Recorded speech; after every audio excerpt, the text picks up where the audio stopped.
Hi, this is Hillary Addison, and this is my presentation for my anthropology final titled Non-Native Misinterpretation of Contemporary Alaska Native Art.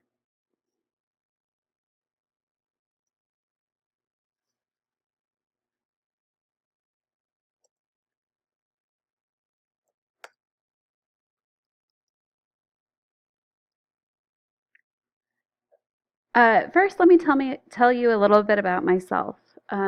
Because this is my interpretation, I think it's kind of important to consider who I am and how that might affect my interpretation.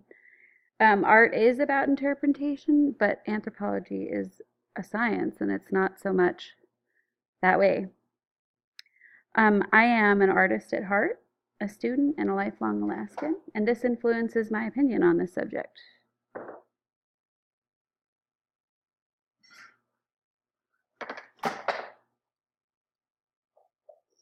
Uh, this quote was inspiration for the direction of my final. Today, non natives are likely to demand that tradition be visible, that a conscious reference to the past be made, especially by native people and members of other ethnic groups. Almost always, we are outsiders hoping for a glimpse of symbols and meanings known to others. We are spectators who call for explication without being fully aware of what it is we are looking for or looking at. The meanings of the symbols are given to us only through context. The right question, the desire of the artist, the fortuitous moment. When mysteries like these go unrecognized or are not what we had imagined they would be, we believe that tradition has been lost. These laments can be read as a search for validation for our own personal and social histories. Much of our past, our own traditions, we fear are lost to us. We savor being shown that there are others out there who operate in ways that resemble the old ways and make things that are like old things. Let's talk a little bit about Alaska Native art. Alaska Native art is popular for its beautiful materials and unique storytelling qualities.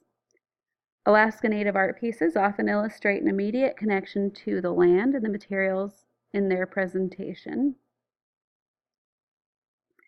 Materials used include, but are not limited to, local wood, varying animal hides and fur, quills, feathers, bones, intestines, ivory, beads, buttons, coins, grass, soapstone, abalone, shells, as well as commercial paint, fabrics, and other commercial materials. A lot of times, Alaska Native art pieces exhibit the connection to survival and functionality. Such pieces include parkas, boots, hats, boats, storage containers for food, tools for chores, hunting tools, knives, and bows. These pieces were made out of a survival perspective. Were meant to promote survival. Craftsmanship, artistry, and ritual are also conveyed in Alaska Native art pieces. Some tools and knives contain homage to the purpose they are intended to serve. Items an outsider might consider decorative could include jewelry, masks, dance fans, paintings, ceremonial clothing, dolls, and statuettes. This is a difference, I believe, that exists with Alaska Native art that isn't as much in other forms of art, is that it's not considered optional. It's not considered something that you don't need to survive. All the pieces have specific roles and functions, and their connection to ritual is tied into that as well. Traditional artists like Nick Charles Sr., Yupik woodcarver, create in traditional ways. Artists are trained by elders through an apprenticeship and learn their skills by doing. Contemporary Alaska Native artists, however, add variety to the Alaska Native art scene. Let's talk about traditional art versus contemporary Alaska Native art. It might be natural to consider drums, carvings, masks, more historic pieces when considering Alaska Native art. Susan Fair argues that the search for traditional Alaska Native art by non-Native viewers has served to box Native artists into a certain style and stereotypes their aesthetic. Alaska Native artists who dabble in contemporary work often are subject to criticism surrounding authenticity. Present-day artists work in media, including metal, canvas, and paint, as well as more traditional materials. Sometimes materials are used in juxtaposition to compare and contrast the difference.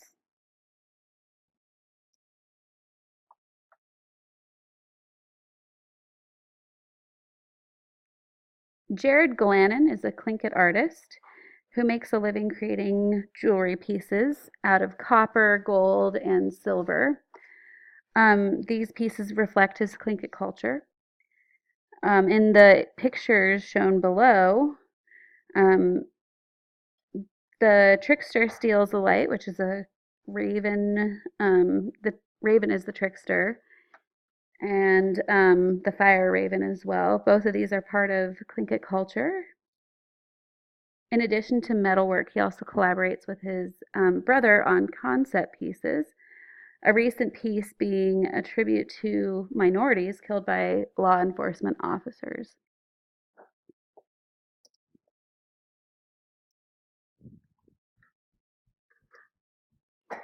Elizabeth Ellis is an Alutiiq artist who works in media, including paint, canvas, used snowboards, and skateboards.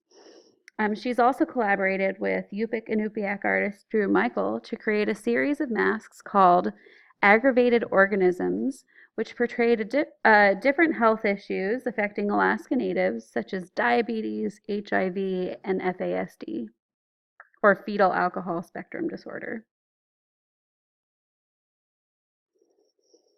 The word authentic is something that I'd like to go over. Who decides what's authentic? Are Glannon or Ellis's work somehow less valuable or less authentic because they vary from tradition? In Alaska, it's illegal to sell art as Alaska Native art if it is not made by a member of a state or federally recognized tribe. By this standard, Glannon and Ellis's work is considered authentic, though it varies from what many of us think of as traditional Alaska Native artwork.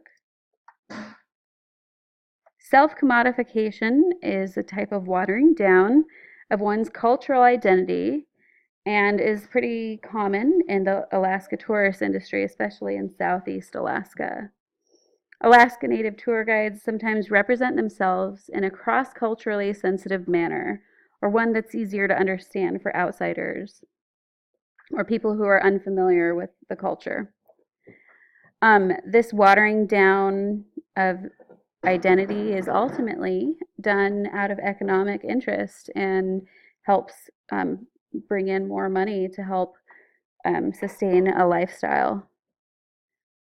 Alaska Native artists are often forced to make similar decisions regarding their aesthetic. Art is subjective. No piece is going to please all viewers. Any artist who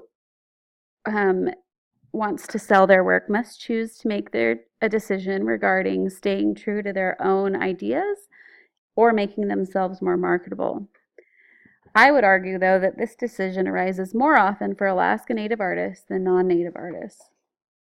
Tradition is marketable to a broader population, while contemporary Alaska Native art diverges from what we expect to see sometimes in Alaska Native art. To wrap things up, not a lot of people like to be told how to do something that they know how to do already or something that they're even really good at. And I would argue that artists dislike this even more. They don't like being told what to do. Whether as an anthropologist, an art student, an artist, or just a human being, the most effective way to learn and understand the world around us is to maintain an open mind, which isn't polluted by preconceived ideas or opinions. The skill of being open and mindful of our experience without preconceived notions is important in life in general, as well as the appreciation of art.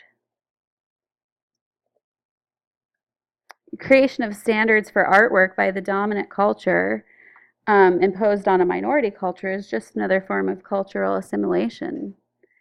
Art is an intimate expression of an artist's unique perspective of the world.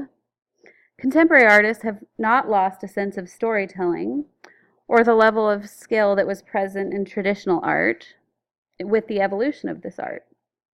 Contemporary artists are telling relevant stories such as cultural appropriation and assimilation, substance abuse and mental health, struggles and conquests. Female artists are learning skills which traditionally were the role of males and excelling in the application of these skills. Tradition is ultimately evolving and changing, and so should the eyes, ears, and hearts of consumers of Alaska Native art. Thanks.